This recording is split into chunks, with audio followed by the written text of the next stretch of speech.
धर्मार्थ काम मोक्षाणाम उपदेशम अन्वितम। पूर्वजों की वो गाथा जो हमें पावन कर्म की ओर उत्प्रेरित करे, उसे ही इतिहास कहते हैं।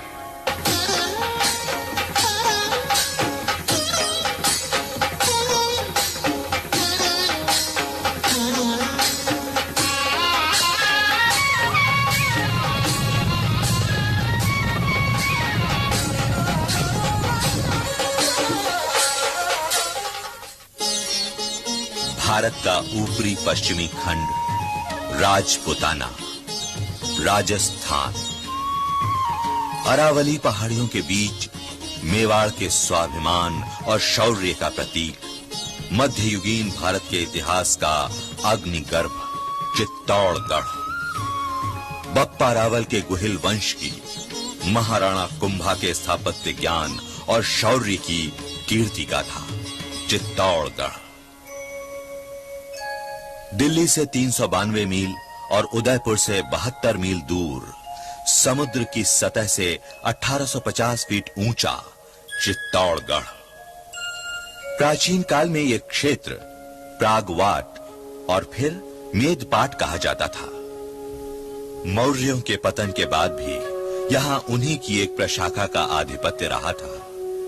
राज टिल्ला एक मौर्यकालीन स्मृति चिन्ह। कहते हैं बप्पा रावल का राज तिलक यहीं किया गया था।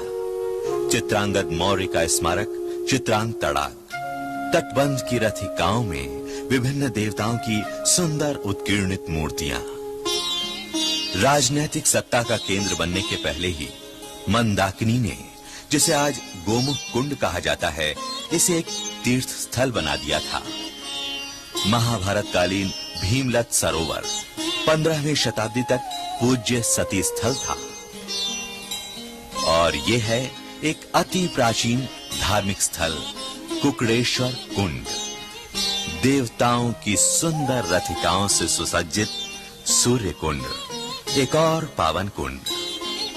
सप्त अश्व पर आरूढ़ भगवान भास्कर की अति प्राचीन प्रतिमा आज भी कालिका मंदिर में देखने को मिलती है। गुप्तकालीन स्थापत्य और शिल्प उनके शासन के अवशिष्ट प्रमाण चिन्ह हैं।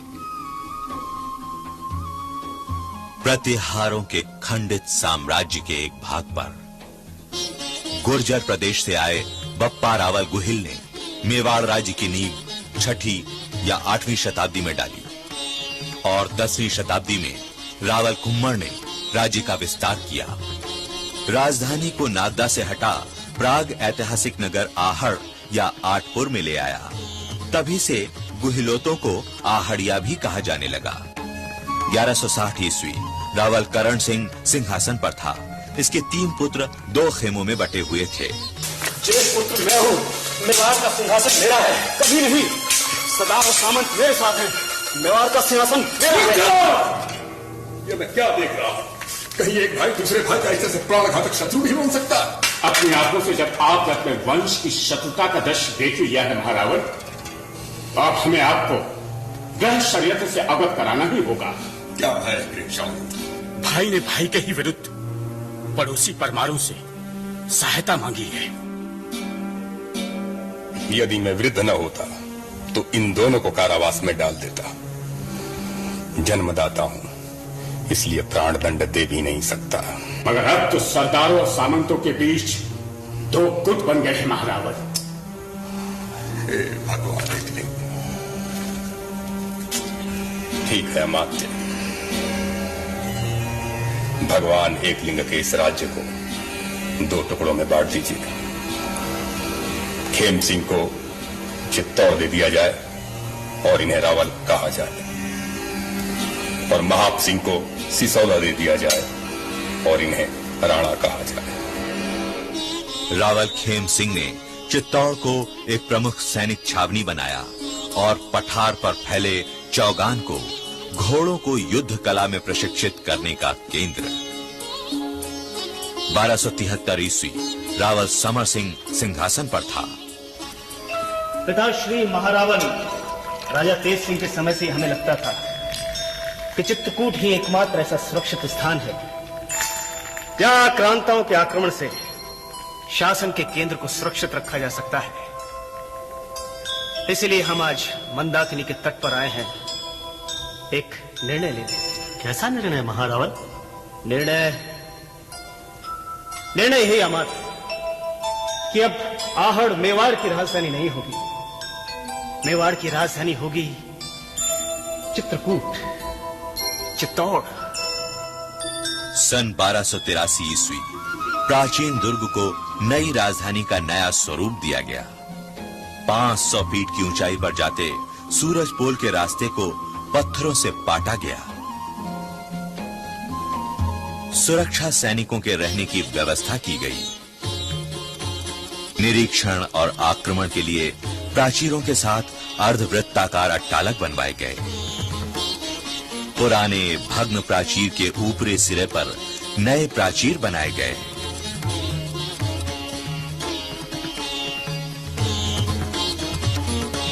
अब यह दुर्ग दोहरे प्राचीरों से सुरक्षित हो गया। 690 एकड़ के चौरस पठार को घेरते प्राचीर की लंबाई है 13 किलोमीटर। चारों ओर सुदृढ़ चौड़ा परकोटा बना हुआ है सैनिकों के लिए। यहां से सैनिक विविध प्रकार के आयुध से आक्रमण कर सकते थे। उनके लिए पूरी व्यवस्था की गई थी। उनके संचालन और नियंत्रण के लिए जगह जगह कक्ष बनवाए गए थे। रावल समर सिंह के शासन में जैन धर्म को प्रश्रय मिला और चित्तौड़ जैन धर्मावलंबी श्रावकों, साधकों, शिल्पियों, विद्वानों के सम्मेलन का एक जीवंत केंद्र बन गया, एक पावन तपोभूमि। महारावल समर सिंह का दत्तक पुत्र था रतन सिंह। पटवी राजकुमार रतन सिंह ने इस प्राचीन भवन को अपना निजी आवासीय भवन बनाया, कहलाया रतन महल। हर झरोखे के पत्थर पर सुंदर नक्काशी, सूक्ष्म राजस्थान के शिल्पियों के हाथ का जादू। अंदर प्रवेश करने पर सामने मिलता है रणवास, जहां सुरक्षा के लिए संरक्षिकाओं के रहने की व्यवस्था थी, और सामने राजकुल की महिलाओं के लिए आवासीय व्यवस्था। मुख्य प्रवेश द्वार से पुरुष खंड की ओर जाने के मार्ग पर सैनिकों के लिए नियत स्थान, ऊपर बारादरी। रतन सिंह का दूसरा विवाह सिंघल देश की अनुपम सुंदरी राजकुमारी पद्मिनी से हुआ था। पद्मिनी के स्वागत के लिए चित्तौड़ में बनवाया गया पद्मिनी सरोवर। पद्मिनी महल का मुख्य प्रवेश द्वार, सुरक्षा सैनिकों के लिए नियत स्थान, और यह है अंतःपुर का प्रथम प्रवेश द्वार। उसके सामने ही एक दीवार है जो ओट का काम करती है। फिर दूसरे दरवाजे के सामने भी ओट की दीवार, और तब आता है तीसरा दरवाजा। सभी ओर दासियों, संरक्षिकाओं के लिए नियत स्थान था। मानवीय और प्राकृतिक सौंदर्य का एक संधि बिंदु पद्मिनी महल। पौरुष और अपूर्व सौंदर्य का मिलन हुआ, दो हृदयों का समर्पण हुआ, एक संबंध, एक कथा का जन्म हुआ। तुम सागर तट शिलाखंड, रूप मेरा है लहर जल, तेरे चरणों में निवेदित, रूप की हर सांस प्रियतम। तुम सागर तट शिलाखंड, रूप मेरा है लहर जल। दिल्ली सुल्तान अलाउद्दीन खिलजी ने संदेश भेजा, दोस्ती कर लो, सरहदी हिफाजत का वादा ले लो, पद्मिनी को हमारे हवाले कर दो। नहीं, ऐसा कभी नहीं हो सकता। बप्पा रावल और खुम्मन का वंशज समृद्धि और सुरक्षा के नाम पर वंश की मर्यादा को बंधक नहीं रख सकता। रूप की कैसी है ये मधुचंद्रिका, ये नहीं मधुचंद्रिका, ये नहीं मधुचंद्रिका, ये नहीं वरदान है, किसी देव का अभिशाप है, अभिशाप है। सुल्तान अलाउद्दीन ने चित्तौड़ पर चढ़ाई की। उसकी सेना ने 8 महीने तक किले की दीवार को मजनीकों से तोड़ने का अथक प्रयास किया। जब कोई सफलता मिलती नहीं दिखी तो अलाउद्दीन ने छल से काम लिया। उसने रतन सिंह के पास संदेशा भेजा, हमसे दोस्ती कर लो, बस एक बार पद्मिनी को दिखा दो, हम वापस चले जाएंगे। रतन सिंह बुलावे में आ गया। उसने पद्मिनी की छवि को आईने में दिखलाना मंजूर कर लिया। शर्त रखी कि अलाउद्दीन जल महल की सीढ़ी से आईने में पद्मिनी को देखेगा। अलाउद्दीन ने शर्त मंजूर कर ली। अलाउद्दीन आया। उसने रतन सिंह के साथ दोस्ती का नाटक किया।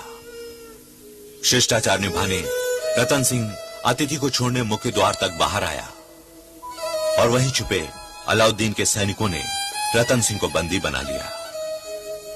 एक बार फिर दुर्ग के अंदर सामंतों के पास वही पुरानी शर्त भेजी गई। संकट के ऐसे विकट समय में रानी पद्मिनी की रक्षा के लिए मेवाड़ के 2 युवा वीर बादल और गोरा सामने आए। आप कहीं नहीं जाएंगी राजमाता। जब तक मैं जीवित हूं, कोहिल वंश की मर्यादा को राहुग्रस्त नहीं होने दूंगा। केवल शौर्य और साहस से काम नहीं चलेगा बादल। शत्रु ने जब छल का प्रयोग किया है तो हमें भी बुद्धि का प्रयोग करना होगा। नहीं राजमाता, तलवार की धार का पानी जब तक तेज है, क्षत्रिय तब तक छल से वार नहीं करेगा। नहीं गौरव, ये धर्म और नीति से संबंधित वीर पुरुषों का युद्ध नहीं। यहाँ छल कपट की बिसात बिछी है। हमें वैसे ही मोहरे चलने होंगे। तुर्क शिविर में सभी योद्धा नारी वेश में जाएंगे।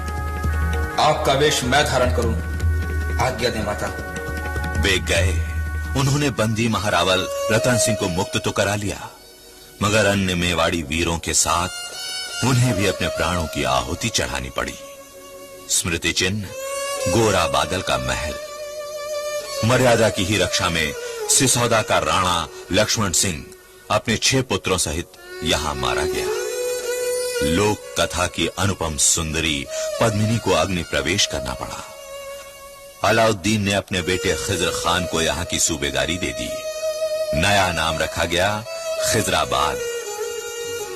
सन 1326 ईस्वी में राणा लक्ष्मण सिंह के भतीजे हमीर सिंह ने खिज्र खान के आदमियों से चित्तौड़ का किला छीन लिया और तभी से मेवाड़ पर सिसौदा के राणाओं का अधिकार हो गया। मेवाड़ का प्राचीन गौरव पुनः स्थापित हुआ सन 1433 ईस्वी में, जब महाराणा मोकल की मृत्यु के बाद उनका सबसे छोटा बेटा कुंभकर्ण गद्दी पर बैठा। यही था इतिहास का जाज्वल्यमान चरित्र, महाराणा कुंभा। दुर्ग को एक नया कलेवर दिया। दुर्ग के पश्चिमी प्रवेश द्वार को प्रशस्त करवाया। 7 दरवाजों से सुरक्षित किया। प्रथम प्रवेश द्वार पाड़नपोल या पटवनपोल, दूसरा द्वार भैरवदास सोलंकी के नाम पर बना भैरवपोल, तीसरा द्वार हनुमानपोल, बुर्जों से पूरी तरह सुरक्षित, चौथा द्वार गणेश पोल, उठता मुड़ता हुआ रास्ता ले जाता है लक्ष्मण पोल की ओर और इसके ऊपर है जोड़न पोल, और ये रास्ता आगे जाता है श्री राम पोल की ओर। पत्थर पर बना वंदनवार, कमल के फूल, पारंपरिक राजपूत स्थापत्य का एक सुंदर उदाहरण। और यह है महाराणा कुंभा का महल, सुंदर बुर्जों से सुरक्षित प्रवेश द्वार। अंदर आने पर सबसे पहले मिलता है दीवाने आम। कभी बाहरी दीवार के पूरे फैलाव पर ऐसे सुंदर नक्काशीदार पत्थर चढ़े हुए थे। झरोखे अलंकृत पत्थर के कोणिया से सजे हुए थे। तिमंजिली इमारत का टूटा हुआ एक खंड, ऊपर का बचा हुआ एक बरामदा और नक्काशीदार अलिंदक। कुंभा महल के सामने का हिस्सा, दूर छोर पर महिला खंड। कुंभा की एक और कृति, कुंभ श्याम मंदिर, आदिवराह को समर्पित एक वैष्णव मंदिर। कीर्ति स्तंभ, 15वीं शताब्दी का एक अद्भुत चमत्कार, महाराणा कुंभा का एक अनुपम उपहार। शिल्पी मंडन गोविंद सूत्रधार जैत्र नाथा पूजा की अनुपम कलाकृति, स्वर्ग से अवतरित पौराणिक देवी देवताओं के सम्मेलन का एक प्रस्तरित क्षण, कीर्ति स्तंभ। सभी मंजिलों पर सूक्ष्मता से गढ़े हुए धार्मिक कथाओं का एक अद्भुत धर्मकोश है। 120 फीट ऊंची 9 मंजिली इमारत, 157 सीढ़ियां दर्शक को एक अलौकिक संसार में ले जाती हैं। सौंदर्य, आध्यात्म और कलात्मक अभिव्यंजना से यहाँ साक्षात्कार होता है। श्रद्धा से झुक जाता है सर उन निष्ठावान समर्पित व्यक्तियों की स्मृति में जिन्होंने इसका निर्माण किया। महाराणा कुंभा के बाद मेवाड़ के गौरव को बचाने का श्रेय अंतिम हिंदुवान सूरज महाराणा सांगा को है। इनके इष्ट देव देव नारायण। महाराणा सांगा के सबसे बड़े पुत्र पटवी कुंवर भोजराज का विवाह 1516 ईस्वी में नागौर के राव रतन सिंह की पुत्री मीराबाई से हुआ था। बेला भई घर आए नहीं काहे घनश्याम, बेला भई घर आए नहीं काहे घन।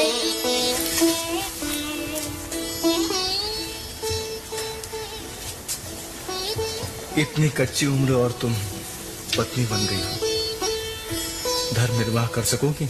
अवश्य, मैं तो बहुत दिन पहले ही पत्नी बन गई थी। पत्नी बन गई थी? किसकी? कृष्ण की। कौन कृष्ण? श्याम कृष्ण। मैं तो उनकी ही पत्नी हूँ। और मेरी? कभी नहीं, मेरे तो गिरधर गोपाल, दूसरों ना कोई।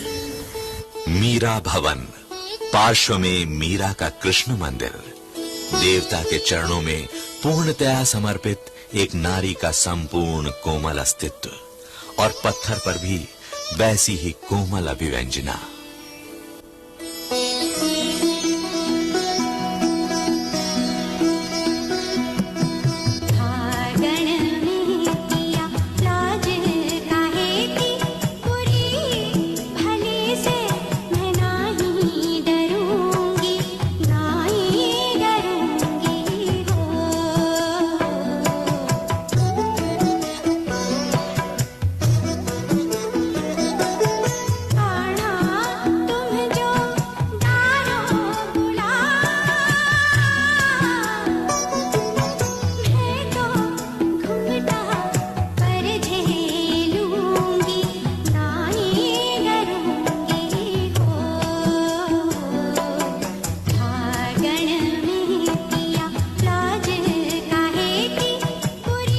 भोजराज रणभूमि में मारा गया, मगर कृष्ण भक्ति में डूबी मीरा पर उसका कोई प्रभाव नहीं पड़ा। ऐसी निर्लिप्तता को राजकुल के पुरुष सहन नहीं कर सके।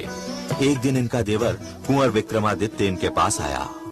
आबिजू, मिट्टी की इस प्रतिमा के कारण राजकुल की मर्यादा भंग हो रही है, इसे त्याग दो, राजकुल तुम्हारा आभारी रहेगा।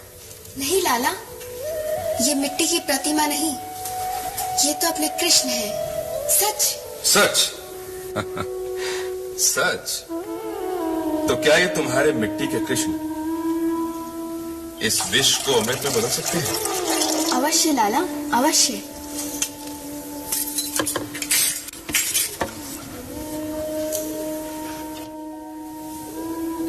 अगर मेरी भक्ति सच्ची है तो ये विष अमृत अवश्य हो जाएगा।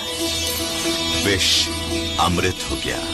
मीराबाई सिद्ध भक्तों की कोटि में आ गई। चित्तौड़ को प्राचीन गौरव मिल गया और फिर से बन गया भक्ति का एक केंद्र। कुंवर विक्रमादित्य मीराबाई को नहीं मार सका, मगर महाराणा सांगा की मृत्यु के बाद इसका अनौरस पुत्र बनवीर विक्रमादित्य को ही मार मेवाड़ के सिंहासन पर बैठ गया और अंतिम नाबालिग पुत्र उदय सिंह की हत्या करने की ताक में लगा रहा। मगर एक अपूर्व बलिदान दे चीची राजपूतनी पन्नाधाई ने मेवाड़ कुल की अंतिम लौ को बुझने से बचा लिया। नहीं नहीं, मैं ऐसा नहीं होने दूंगी। सिसोदियों की शाखा समाप्त हो जाए, मैं ऐसा नहीं होने दूंगी।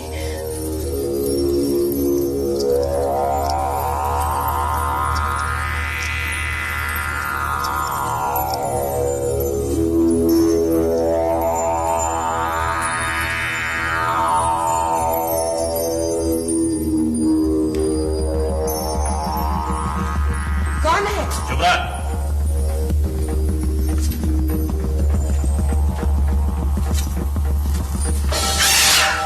ये क्या किया? ये क्या किया तुमने? राजकुमार की हत्या कर दी। तुमने मेरे बेटे को क्यों नहीं मार डाला? राजकुल को समाप्त कर दिया। ऐसा क्यों किया तुमने? ऐसा क्यों किया? उदय सिंह जीवित रहा, राणा बना, मगर जब सन 1567 ईस्वी में दिल्ली बादशाह अकबर ने चित्तौड़ पर चढ़ाई की तो सामंतों के कहने पर उदय सिंह चित्तौड़गढ़ की जिम्मेदारी जयमल पर सौंपकर स्वयं अरावली की बीहड़ पहाड़ियों में शरण लेने चला गया। जयमल ने अपने संबंधी कल्ला के साथ प्राण दे जीते जी मेवाड़ के गौरव को बचाए रखा। इनके शौर्य और साहस की पूजा आज भी होती है। जयमल और कल्ला की छतरियां। विजेता के रूप में दिल्ली बादशाह अकबर ने जब चित्तौड़गढ़ में प्रवेश किया तो उसे मिला वीरों का शव, चिता की गर्म राख। मेवाड़ के गौरवमय इतिहास का वो अंतिम पृष्ठ था। आसक्ति अनासक्ति, प्रेम वैराग्य, सर्जन और विनाश, समर्पण और अभिग्रह के लीला नर्तन का अंतिम आवर्तन था। हिंदुवान सूरज के अस्त होने की बेला थी और चित्तौड़गढ़ की मांग का दमकता टीका धीरे धीरे इतिहास के अंधकार में